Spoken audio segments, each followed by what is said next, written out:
The audit committee was formed by an ordinance under the old council, and Councillor Cook and I joined it this year. I think what we'll recommend, and I can make the motion, is that we, in response to both the process and what we've heard in the community, that we look at changing auditors, but we maintain Melanson 1 year. Typically, these audit contracts are 3 to 5 years. I would move that we maintain Melanson 1 year and then have another RFP process right away as soon as August. And I'll explain and give my reasoning for that, if I get a second. Second. So first, we want to thank Chairman Chris White and Jesse Lynch and Hawk Furman. They spent a lot of time interviewing the two applicants we had to be our auditor. Those were Melanson, which does almost all the cities in the state, and CLA, a larger firm. Both very good, both very capable.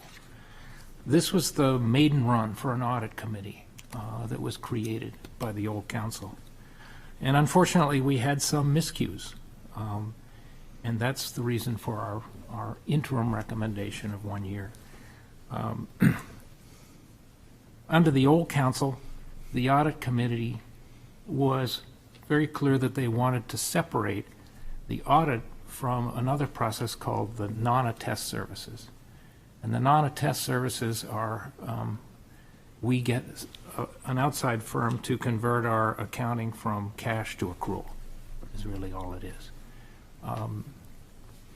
Then this year, as we began interviewing firms, we learned that that was going to raise the cost about 15%.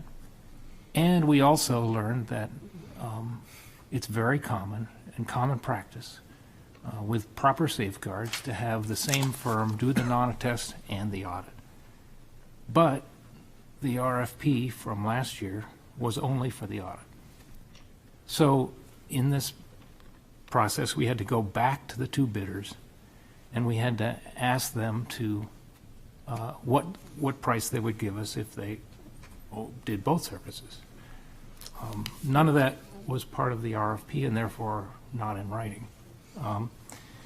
So that was a bit flawed. And then in the process of going back to them, one of the committee members began communicating by text with one of the bidders. And this was an unfortunate development. It was not with any bad intent, but it did create a flaw in the process, at least for Councillor Cook and I. We thought so.